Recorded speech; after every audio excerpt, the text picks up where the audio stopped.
Buenos días. En primer lugar, quería agradecer tanto a la Universidad como a la Dirección del Instituto de Biología Molecular y Celular la posibilidad de presentar este trabajo que desarrollamos en el laboratorio y que formó parte de mi tesis doctoral dirigida por la doctora Reyes Mateo. El trabajo lleva por título Las matrices de sílice en la inmovilización de sistemas lipídicos, caracterización y aplicación a canales iónicos reconstituidos en membranas. Decir que la inmovilización de biomoléculas y sistemas biológicos es un área de gran interés debido al uso potencial que presentan estos sistemas inmovilizados en campos tan diversos como puede ser la bioremediación, el desarrollo de biosensores o la optimización de procesos industriales. En este caso, cuando hablamos de inmovilización no nos referimos al hecho de impedir el movimiento de la biomolécula, sino más bien a un confinamiento de la misma en una región específica del espacio. Esto suele ir generalmente asociado con su unión a un soporte sólido. Decir que esta unión al soporte suele dotar al sistema de una mayor facilidad de manipulación, separación y reutilización, así como idealmente de un aumento de su estabilidad,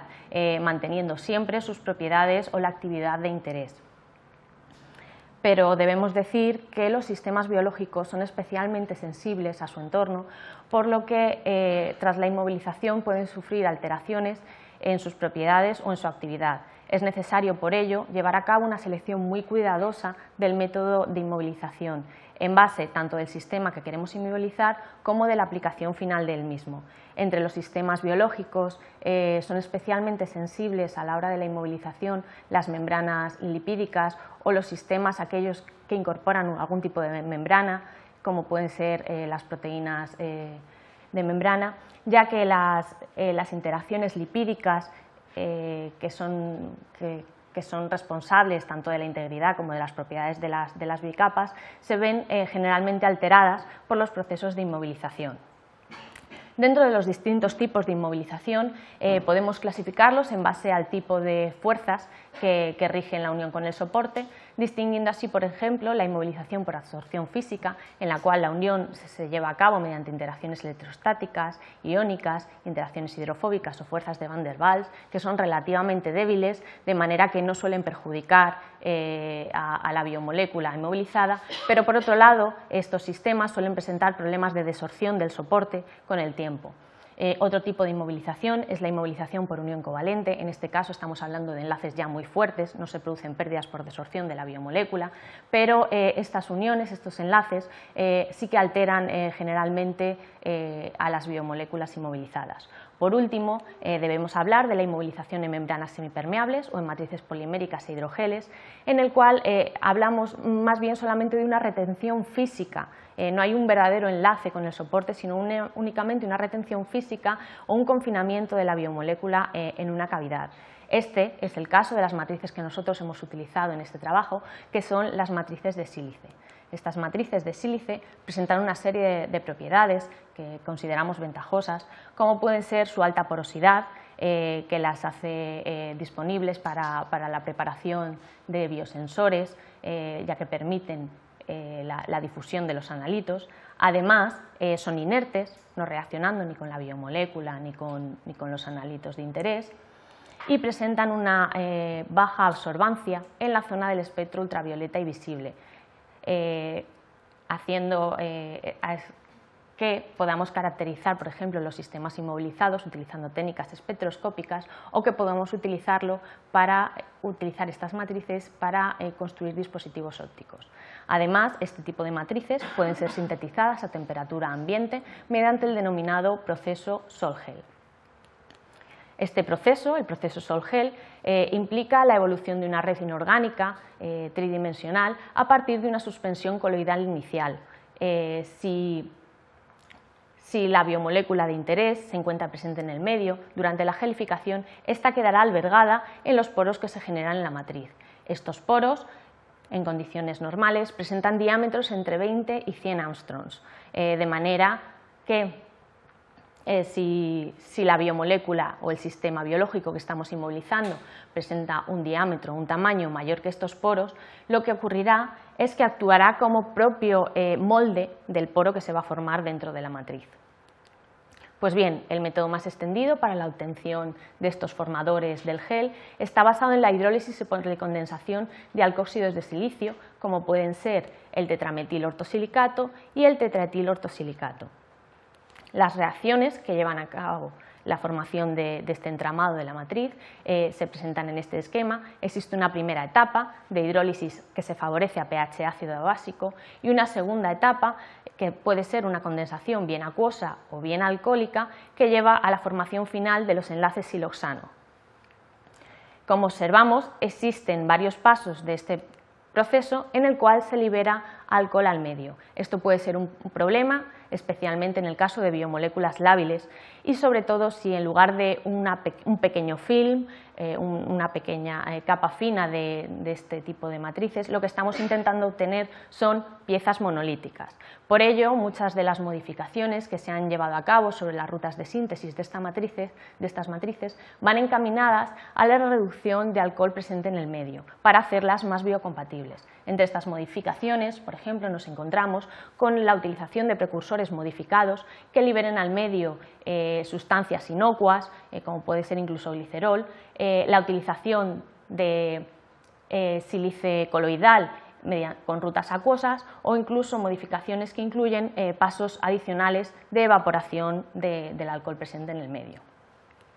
Este tipo de matrices han sido ampliamente utilizadas para la inmovilización de proteínas solubles, pero hasta el momento existían muy pocos trabajos en los que se llevase a cabo la inmovilización de vesículas lipídicas o de sistemas que incorporasen algún tipo de membrana. Por eso nos planteamos como objetivo general del trabajo la inmovilización de vesículas lipídicas y canales iónicos que precisan de la membrana para funcionar en este tipo de matrices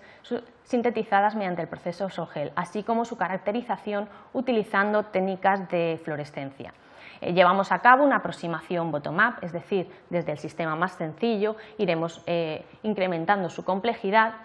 y los objetivos concretos serán inicialmente la selección y puesta a punto de la metodología aplicada a vesículas lipídicas, luego se caracterizarán dichas vesículas mediante espectroscopía y microscopía de fluorescencia y una vez realizada esta primera parte pasaremos a aplicarlo a un sistema ligeramente más complejo, como hemos dicho, en el cual incorporábamos un pequeño péptido de membrana, que es la gramicidina, que tiene función de canal iónico. Tras la caracterización de este sistema ya pasaremos a la inmovilización de un sistema mucho más complejo constituido por el canal iónico KCSA.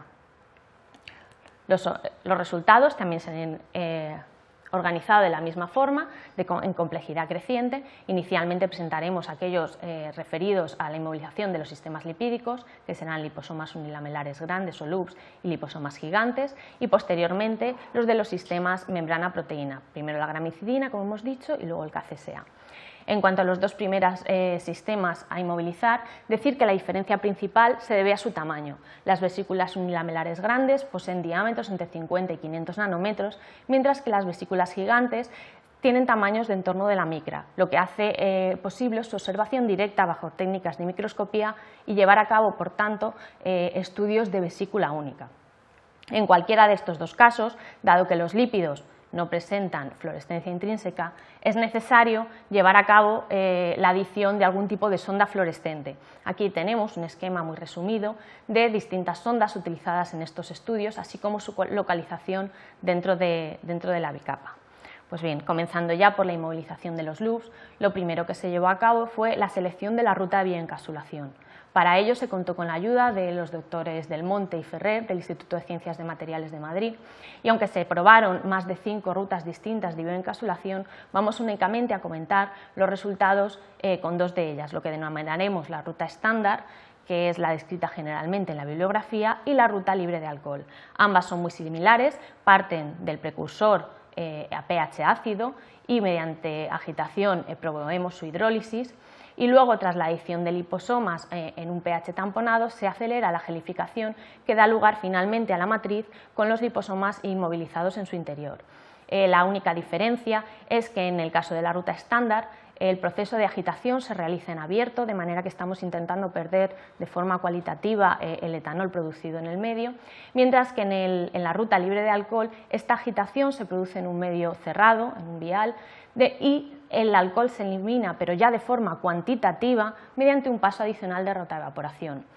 Finalmente, debemos decir que las matrices que obtenemos dependen en su tamaño y su forma del recipiente en el cual se produce la gelificación. Aquí observamos, por ejemplo, la foto de uno de los monolitos que obtenemos al producir la gelificación en las cubetas que usamos normalmente para fluorescencia.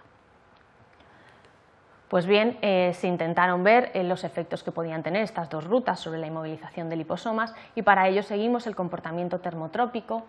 de liposomas de DMPG, que es un lípido aniónico,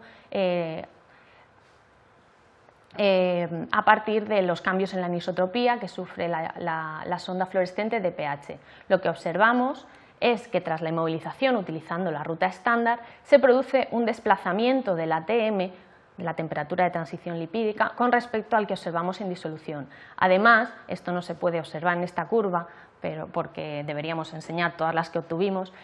el proceso tenía una baja reproducibilidad y a menudo obteníamos muestras turbias que ni siquiera éramos capaces de medir. Esto creemos que era debido a que el etanol no era totalmente, el alcohol, el del medio, no era totalmente eliminado y se producían fenómenos de agregación de las vesículas dilipídicas. Utilizando la ruta libre de alcohol, como observamos aquí, lo que obtenemos es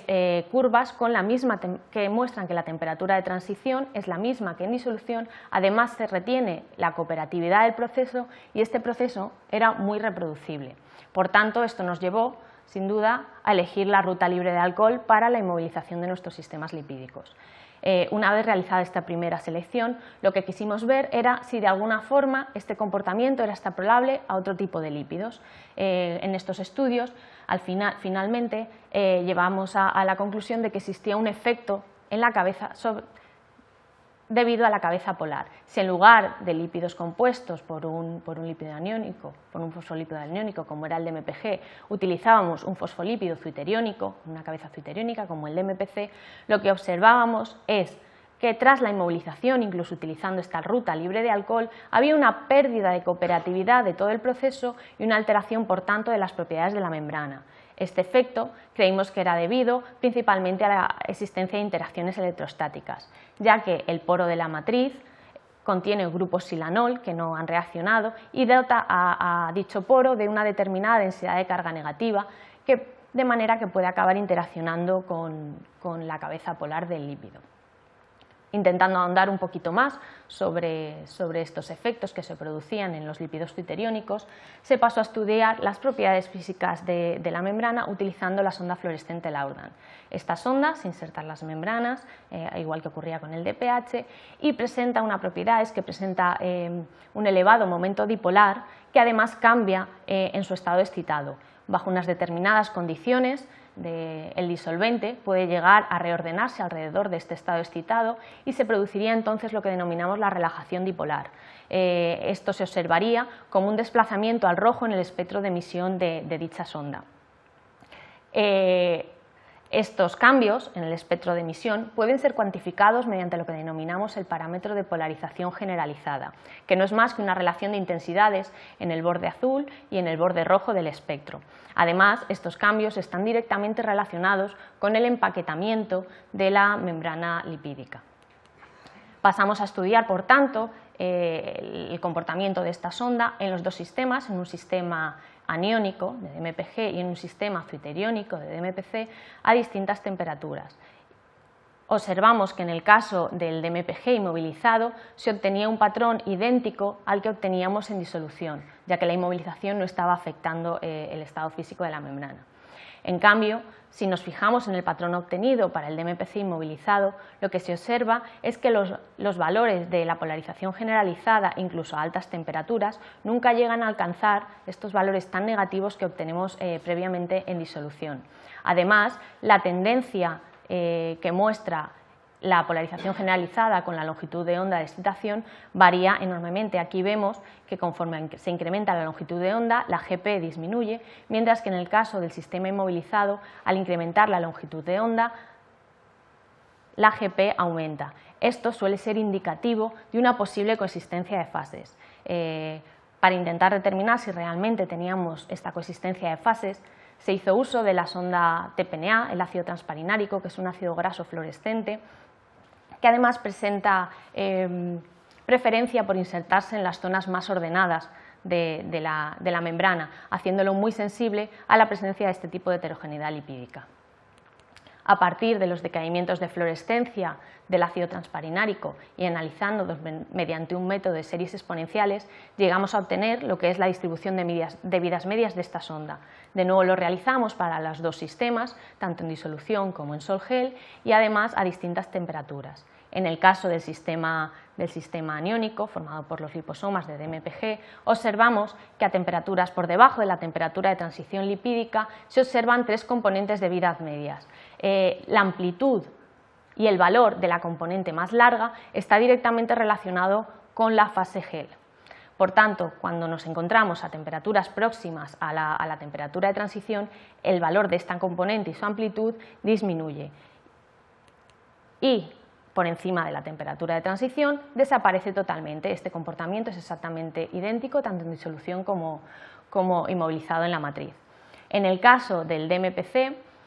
lo que observamos es que en disolución, de nuevo, tenemos el mismo patrón, pero tras la inmovilización observamos que a temperaturas próximas a la temperatura de transición el valor de la componente larga es mucho más elevado en el sistema inmovilizado que en disolución, y además esta componente persiste incluso a temperaturas por encima del ATM, indicando que realmente sí tenemos esta heterogeneidad de fases o una membrana que no ha llegado del todo a fluidificar. A partir precisamente de los decaimientos de anisotropía de esta sonda a 35 grados, como vemos aquí, es posible obtener el denominado parámetro de orden de la membrana. Tal y como esperábamos para el sistema aniónico, el parámetro de orden era muy similar antes y después de la inmovilización, y sin embargo, en el caso del sistema ozoiteriónico, tras la inmovilización, este parámetro de orden se incrementaba, ya que estamos ante una fase más rígida que una fase fluida común y corriente. Hemos visto, por tanto, que se modifican las propiedades estructurales de la bicapa, pero también a partir de los decaimientos de anisotropía de esta sonda, que es el PAD-pH, podemos determinar las propiedades dinámicas, en este caso la viscosidad o microviscosidad aparente. De nuevo observamos, tal y como esperábamos, que en el caso del DMPC inmovilizado esta microviscosidad se ve afectada, siendo mayor que en el resto de sistemas. Por tanto, hemos visto que la ruta libre de alcohol es posible ser utilizada para la inmovilización de liposomas aniónicos sin alterar sus propiedades estructurales ni dinámicas. En cambio, cuando utilizamos esta ruta para la inmovilización de liposomas twitteriónicos, se afectan las propiedades estructurales y se modifican, aunque ligeramente solo, sus propiedades dinámicas, posiblemente, como hemos dicho, debido a los efectos de interacción electrostática entre el poro de la matriz y la cabeza polar del lípido. Pues bien, lo único que en este caso nosotros estamos viendo una afectación de los liposomas con respecto a lo que obteníamos en disolución, pero no somos capaces de distinguir de si esa afectación es algo generalizado, es decir, si todas las vesículas que tenemos están igualmente afectadas, o si lo que tenemos son varias poblaciones, unas con vesículas afectadas o no afectadas, o distinto grado de afectación, ya que las técnicas espectroscópicas lo que nos dan es un valor promediado de las propiedades que estamos midiendo. Para poder distinguir entre estos dos tipos de situaciones, lo que necesitamos es utilizar técnicas de vesícula única. Para ello, lo que hicimos fue llevar a cabo la inmovilización de vesículas gigantes, que, como hemos dicho, permiten su observación directa mediante técnicas de microscopía. Este trabajo fue realizado en colaboración con el grupo del doctor Manuel Prieto del Instituto Superior Técnico de Lisboa. Y bueno, llevamos a cabo la inmovilización de manera análoga como la hacíamos con los loops. Lo único es que aquí los liposomas gigantes se producen mediante electroformación y luego observábamos al microscopio en cámaras de microscopía. Utilizamos inicialmente la sonda fluorescente rodamina DOPE, que es insertar las membranas y simplemente nos hace visibles estos liposomas dentro del microscopio, y lo que pudimos determinar es que tras la inmovilización se producía una disminución en el diámetro medio de los liposomas. Aquí observamos liposomas en disolución y generalmente estos diámetros eran ligeramente inferiores. Además, a menudo aparecían alteraciones morfológicas como podían ser la pérdida de esfericidad, gemación, algún tipo de indentaciones, que nosotros atribuíamos posiblemente a la presencia a las variaciones en las presiones que se producen durante el proceso de gelificación y las diferencias que se dan en la presión osmótica. Además, con esta sonda, dado que tiene preferencia insertarse en las fases fluidas, más desordenadas, en el caso de tener mezclas lipídicas con coexistencia de fases, como es este el caso, una mezcla de OPC de PPC, podemos observar estos dominios, ¿vale? Estos dominios fluidos. Lo que observamos es la forma de los dominios tras la inmovilización en el sol-gel, era muy parecida a las formas de los dominios en disolución, pero sin embargo, analizando la proporción de estas áreas brillantes, que son la fase fluida, vemos que disminuye. Están, por tanto, indicándonos que se está produciendo una estabilización de la fase gel con respecto a la fase fluida, lo que va un poco de acuerdo con los primeros resultados obtenidos, en los cuales veíamos que la membrana se estaba rigidificando o estaba en un estado menos fluido. A continuación también llevamos a cabo experimentos con la sonda Laurdan. Si recordamos, determinábamos un parámetro que era la polarización generalizada. Aquí lo hacemos de manera análoga, pero con microscopía de excitación bifotónica, y determinamos este parámetro píxel a píxel en las membranas lipídicas. Observamos en principio que para una membrana que se encuentra en fase gel, formada por DPPC, el histograma que se muestra en la parte inferior prácticamente no varía entre las membranas en disolución o inmovilizadas, es decir, no hay un cambio significativo en el valor medio de esta polarización generalizada. Sin embargo, cuando nos encontramos ante un lípido en fase fluida, como es el DOPC, la inmovilización sí que produce un desplazamiento de este histograma hacia valores ligeramente superiores, indicando una variación en el grado de orden o en la hidratación de la membrana, que también va en el mismo sentido de los experimentos que habíamos observado solamente con vesículas unilamelares. Finalmente, mediante la utilización de la sonda BODY-PPC y el uso de la espectroscopía de correlación de fluorescencia, podemos determinar lo que es el coeficiente de difusión lateral de los lípidos en la membrana, de manera que para las membranas en disolución obtuvimos un coeficiente de difusión de en torno a 7,5, que es el esperado para una membrana en fase fluida, y tras la inmovilización, por un lado, seguimos obteniendo un único coeficiente de difusión, lo cual indica que no tenemos difusión anómala, pero este coeficiente es mucho menor, 3 veces menor que en disolución, indicando que la difusión es mucho más lenta tras la inmovilización. Estos resultados, de nuevo, corroboran los obtenidos anteriormente, pero además, si observamos un poco lo que eran las poblaciones que teníamos de vesículas, lo que observamos es que tras la inmovilización, que son representadas en gris, todas las vesículas se ven afectadas y además es un grado de afectación similar. Es cierto que tiene unas barras de error bastante grandes, pero es un grado de afectación similar, de manera que no distinguimos poblaciones, sino que todas las vesículas están afectadas más o menos de igual manera.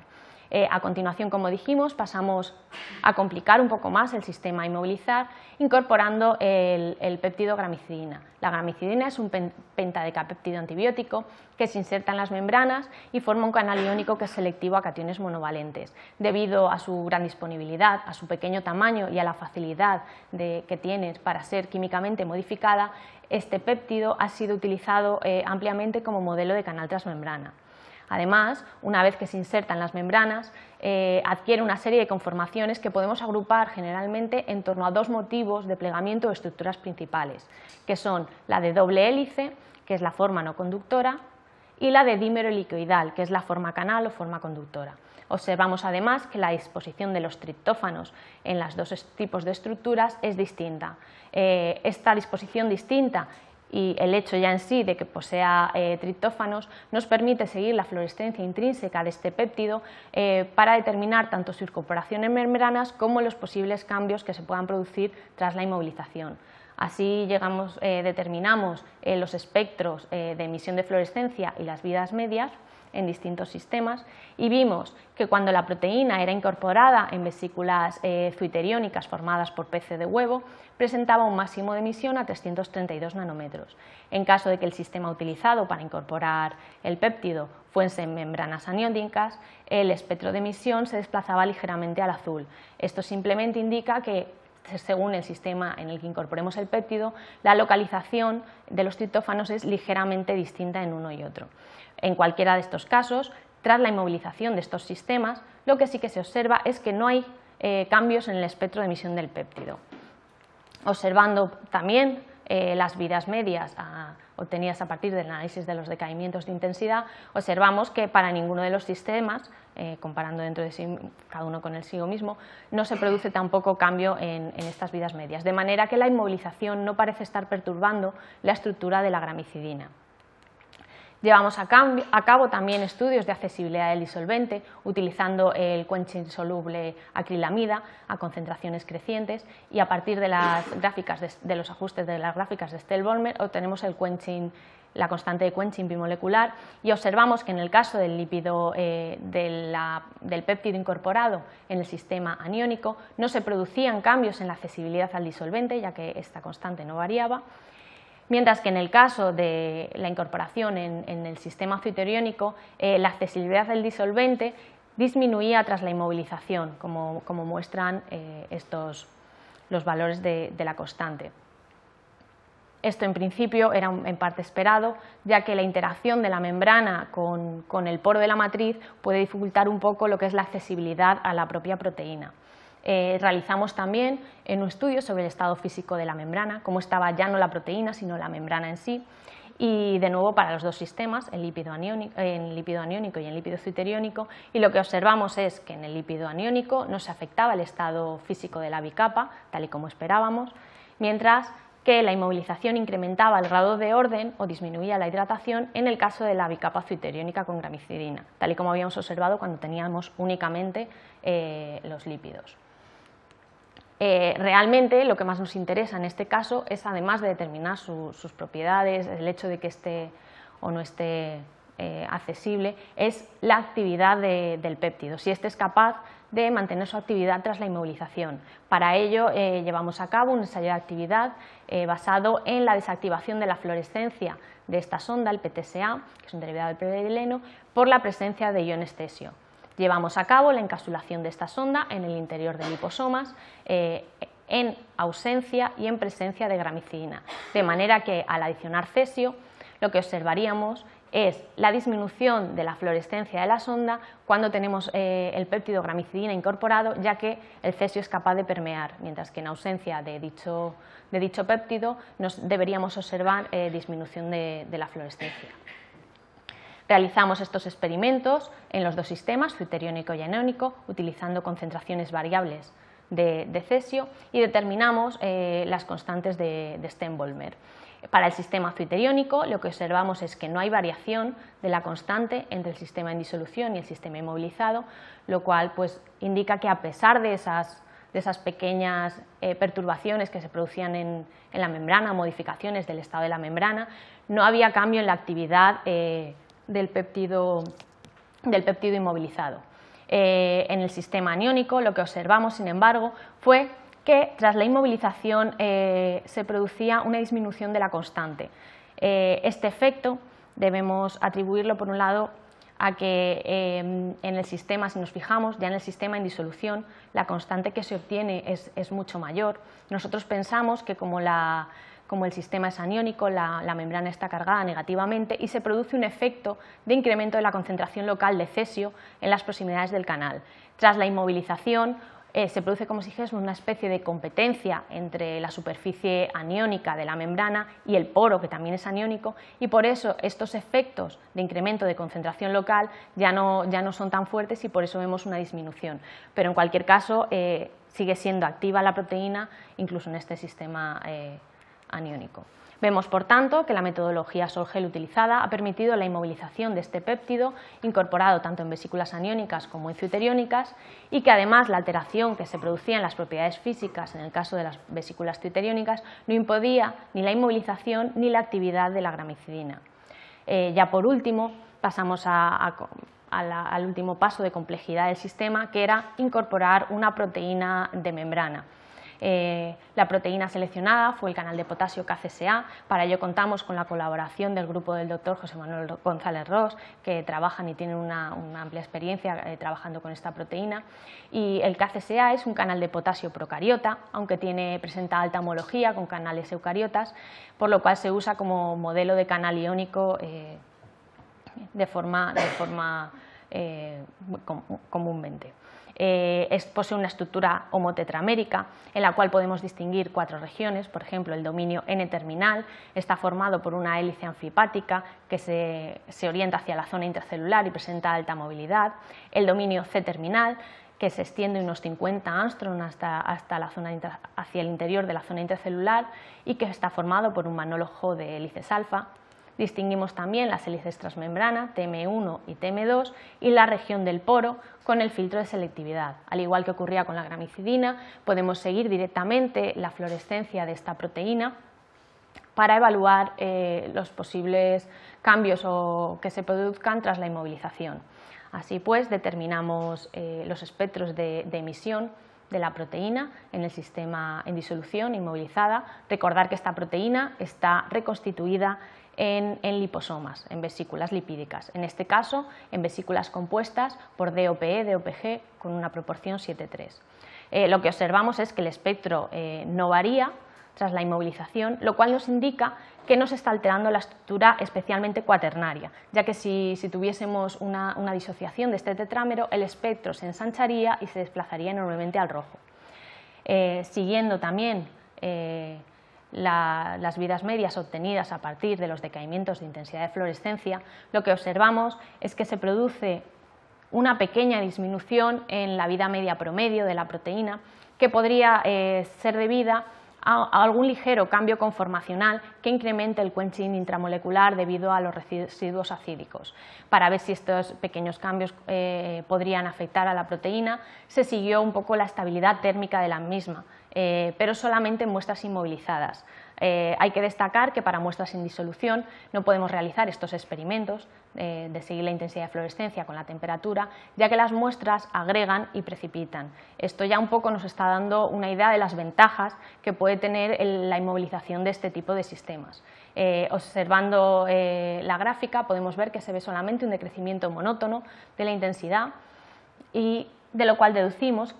que la temperatura de desnaturalización se encontraba por encima de los 100 grados centígrados. Estos resultados cuadran con los obtenidos en la bibliografía, que dicen que en estas condiciones de presencia de cloruro potásico 200 milimolar, mediante infrarrojos se ha determinado que la temperatura de desnaturalización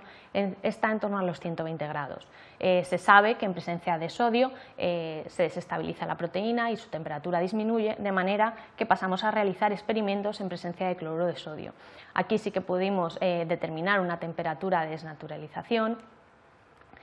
y se obtuvo que era en torno a los 90 grados, también comparable con los valores descritos en la bibliografía, de manera que la inmovilización no parece afectar lo que es la estabilidad térmica de la proteína. Llevamos a cabo también estudios de accesibilidad del disolvente, de nuevo con el quenching acrilamida, y observamos que la constante de quenching bimolecular no cambia tras la inmovilización, es decir, que estos valores están los dos dentro del error. De manera que no se está disminuyendo significativamente la accesibilidad de los triptófanos de la proteína al medio. También hay que destacar que estos valores que obteníamos para la constante de quenching bimolecular eran muy bajos, lo que indica que ya en disolución la proteína no tiene muy expuestos estos triptófanos. Estudiamos de nuevo, como hicimos con la gramicidina, el estado físico de la membrana, utilizando la sonda Laurdan a partir de los espectros tanto de emisión como de la variación de la polarización generalizada con la longitud de onda de excitación, y lo que vimos es que tras la inmovilización se producía un cambio en el espectro y un incremento en la polarización generalizada. Eso indica que los proteoliposomas que contienen KCSA, tras su inmovilización, se ven alterados su grado de empaquetamiento o la hidratación de la bicapa. No debemos extrañarnos, ya que estábamos hablando que esta proteína se encontraba reconstituida en una mezcla que contiene un 70% de lípido zuiteriónico, que como veíamos interacciona con el poro y modifica ligeramente sus propiedades. Finalmente, el ensayo de actividad intentó llevarse a cabo, igual que hicimos con la gramicidina, pero nos topamos con el problema de que, para empezar, el cesio no permea muy bien a través de este canal y que aún encima, como los proteoliposomas son creados a partir de diálisis, estos liposomas son mucho más frágiles y presentan mayor leakage. Así que, en lugar de realizar el ensayo de actividad, lo que hicimos fue intentar seguir los cambios conformacionales que se dan en la proteína y que están relacionados con su actividad. Estos cambios son, por ejemplo, los que se producen en presencia de potasio y sodio. Potasio es un ion conductor, mientras que sodio es un ion bloqueador, y se sabe que el centro que produce modificaciones que pueden seguirse mediante espectroscopía de fluorescencia, y también cambios que se producen entre pH 7 y pH 4. pH 4 es el pH en el que se activó el canal. Entonces, el espectro inicial de la proteína inmovilizada en presencia de potasio, vemos que sufre un desplazamiento al rojo por cambios en el filtro en presencia de sodio, y además este cambio es totalmente reversible, ya que si volvemos a las condiciones iniciales y volvemos otra vez a la presencia de potasio, se recupera el espectro que obteníamos inicial. Lo mismo ocurría en el caso de cambios en el pH. Partimos de pH 7, cambiamos a un pH 4 y se produce un espectro que podemos seguir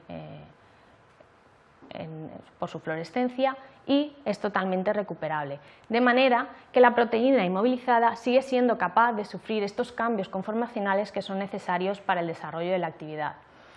De esta forma hemos visto que la metodología Sol-Gel, utilizando la ruta libre de alcohol, ha permitido la inmovilización de un canal iónico complejo ya como el KCSA, reconstituido en liposomas sin alterar su conformación o estabilidad térmica. Además, esta proteína sigue siendo capaz de sufrir los cambios que están relacionados con la apertura y el cierre del canal. Como conclusión general, decir que el uso de las matrices de sílice, utilizando la ruta libre de alcohol, hemos visto que permite inmovilizar sistemas lipídicos y sistemas lípido-proteína, manteniendo su integridad. Además, la inmovilización de esos sistemas conteniendo lípidos citeriónicos, aunque produce ligeras modificaciones en las propiedades de la bicapa, no parecen afectar el desarrollo de la actividad proteica. Agradecer a mi grupo en el IBMC, así como los grupos con los que hemos colaborado dentro del IBMC y fuera, y a todos vosotros por escuchar. Gracias.